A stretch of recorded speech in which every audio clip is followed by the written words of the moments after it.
Hola, muy buenos días. Mi nombre es Matías Ferrarí. Vamos a dar inicio al seminario virtual número 5, que se titula Homeostasis renal y sistémica del potasio, calcio y fósforo. Los objetivos son comprender el concepto del balance interno y externo del potasio, calcio y fósforo, entender el manejo renal de dichas sustancias y conocer la regulación renal y sistémica de cada una de ellas. Dicho esto, entonces vamos a comenzar con la homeostasis del potasio. Nosotros sabemos que el potasio es el principal ion del líquido intracelular, ¿sí? Con una concentración aproximada, ahora lo vamos a ver, de 150 miliequivalentes litro. ¿Por qué remarcamos esto? Bueno, justamente porque va a tener importancia a la hora de analizar las funciones que cumple el potasio. Fíjense en esta diapositiva.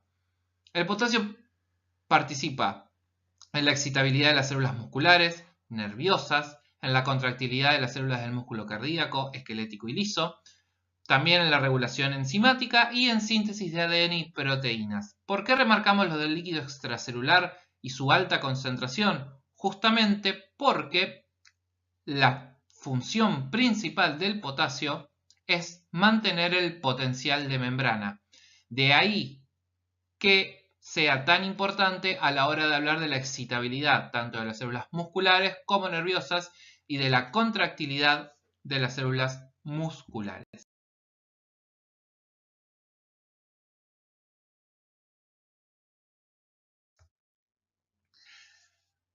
Siendo un poquitito más en detalle, vamos a hablar sobre la diferencia entre balance interno y balance externo. Se aplica aquí para potasio, pero puede ser también aplicado luego para calcio y para fósforo. Cuando uno habla de balance interno de una sustancia, se está refiriendo a los movimientos entre los compartimientos intracelular y extracelular, ¿sí? Es decir, toda sustancia, ¿sí?, va a poder moverse entre el líquido intracelular y el extracelular. Y a eso vamos a llamar balance interno. En cambio, el balance externo, justamente a lo que se está refiriendo es a la relación entre la ingesta y la excreción, en este caso, de potasio. Es muy importante tener en claro la existencia de estos dos balances porque justamente es lo que va a impactar a la hora de ver las concentraciones de potasio, sobre todo en el extracelular. Piénsenlo así. Si no existiese un balance interno, cada vez que uno ingiere una dieta rica en potasio, por ejemplo, cítricos, banana y demás, si no existiera este balance interno, toda esa ingesta de potasio generaría un aumento rápido del extracelular con consecuencias clínicas notables, ¿sí? Lo que dijimos antes, un 98% del potasio se encuentra en el intracelular, 150 miliequivalentes litros es la concentración aproximada, y fíjense que la concentración de potasio en el extracelular va de 3,5 a 5 miliequivalentes litros. Es muy importante mantener el potasio en rango, ya que pequeños aumentos o pequeñas disminuciones en dichos valores pueden traer consecuencias clínicas tales como arritmias. Siguiendo un poquitito con lo mismo, a modo de ejemplo, si uno tiene una dieta de 100 miliequivalentes de potasio, fíjense que entre un 90 y un 95% del mismo se va a eliminar por vía renal, mientras que un 5 o un 10% se va a eliminar por materia fecal. Fíjense que entre ese ingreso y el egreso del potasio del organismo tenemos este balance interno al cual estábamos haciendo referencia. Se nombran algunas hormonas como la insulina, adrenalina y aldosterona. Luego vamos a ver la importancia de cada una en este balance interno. Vamos a empezar ahora a hablar un poquitito del manejo renal del potasio. Del 100% del potasio filtrado, un 65-70% se reabsorbe a nivel del túbulo proximal, un 20-25% a nivel de la asa gruesa de Henle. Hay una secreción que va de un 20 a un 180% a nivel de la nefrona distal. Y fíjense la excreción fraccional, va de un 10 a un 150%, ¿sí? Bastante diferente a lo que vieron la semana pasada cuando vieron manejo renal del sodio, donde su excreción fraccional era menor al 1%. ¿Qué quería decir esto? Que el riñón prácticamente reabsorbe el 100% del potasio filtrado, perdón, del sodio filtrado. En el caso del potasio, fíjense que fisiológicamente hablando, ¿sí?, la excreción fraccional no suele ser menor al 10%, ¿sí? Son muy contados los casos donde la excreción fraccional del potasio van a ser menor al 10% y puede llegar hasta un 150% cuando exista un exceso del mismo en el organismo. Vamos a empezar a hablar un poquitito ahora del manejo en cada sector del epitelio renal. A nivel del túbulo proximal dijimos que se reabsorbía un 65-70% del potasio filtrado, ¿sí?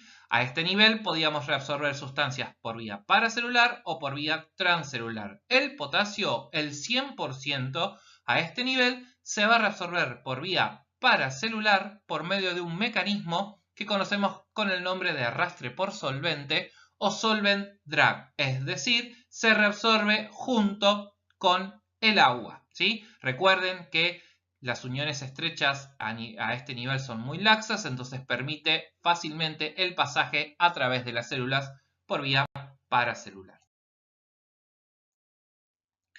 A nivel de la asa gruesa de Henle, el potasio tiene un manejo muy particular. Vamos a detenernos unos minutos acá para que quede bien en claro esto. Dijimos que un 25-30% del potasio filtrado se reabsorbe a este nivel.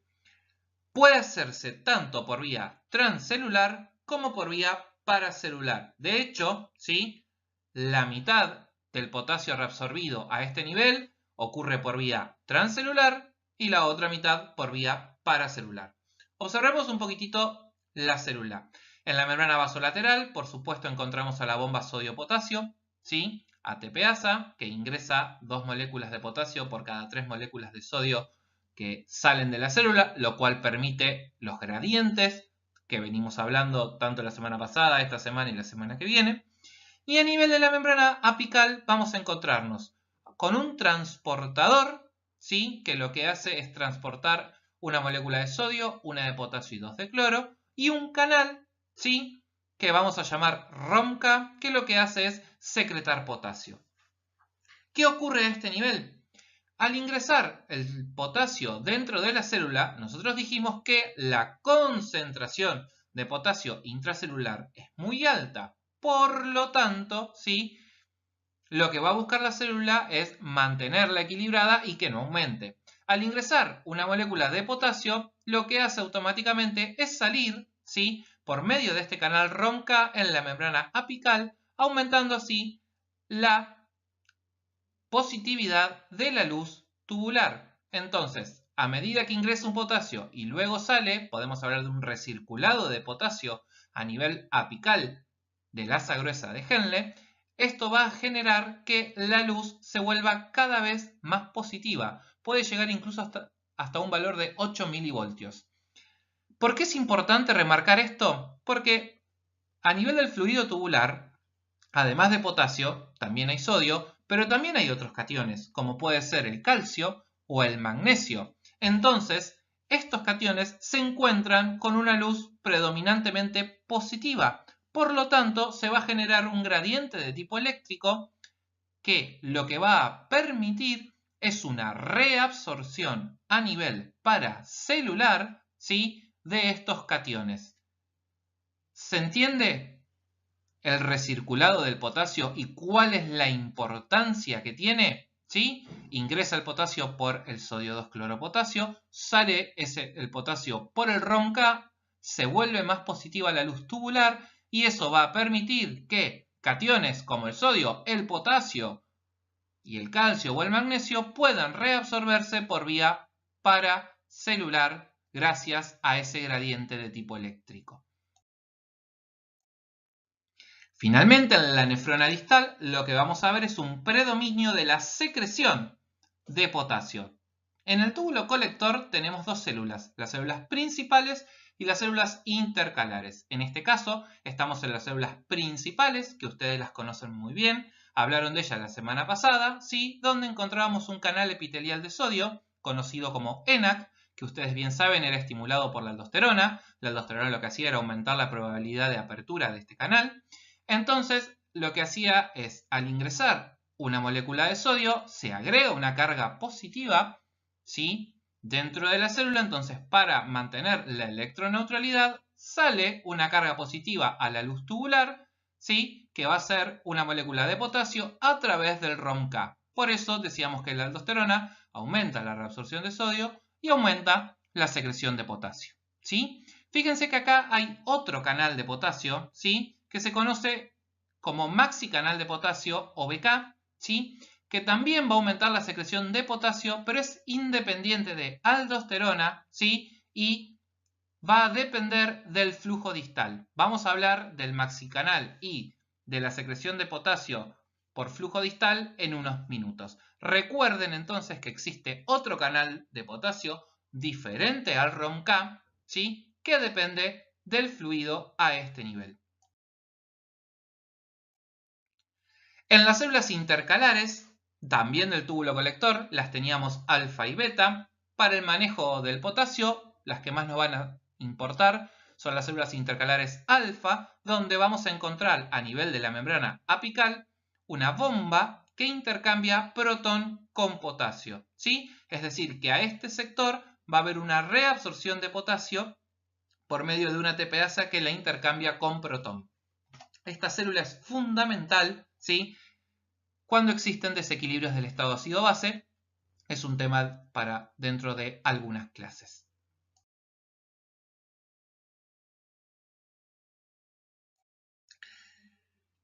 Cerrado entonces la parte del manejo renal, vamos a recordar lo que hablamos al principio sobre este balance interno y cómo las sustancias podían pasar tanto del líquido intracelular al extracelular. Entonces, vamos a tener factores que van a reducir la concentración de potasio en plasma, ¿sí? Y algunos que las van a aumentar, ¿sí? Dentro de aquellas que van a disminuir la concentración de potasio en plasma tenemos a la insulina, la aldosterona. Estímulo beta adrenérgico se refiere al estímulo sobre unos receptores tipo beta, y la alcalosis. Tanto la insulina como la aldosterona y el estímulo beta lo que hacen es estimular la acción de la bomba sodio-potasio ATPasa que se encuentra a nivel vasolateral. Como bien dijimos, esta bomba lo que hace es ingresar potasio a la célula sacando sodio. Por lo tanto, si yo tengo aumentada su actividad o estimulada su actividad, más potasio va a ingresar a la célula y por ende va a reducir su concentración en el extracelular. Con la alcalosis, sí, pasa algo similar por un mecanismo que lo vamos a ver en la próxima diapositiva. Los factores que aumentan el potasio extracelular, así como la insulina y la aldosterona, lo que hacen es reducirlo. El déficit de los mismos van a aumentar la concentración de potasio extracelular. Lo mismo si yo tengo sustancias que bloqueen esos receptores beta, que antes lo que hacían era disminuir la concentración, ahora lo van a aumentar. La acidosis, en contrapartida a la alcalosis, aumenta la concentración extracelular de potasio, ahora lo vamos a ver.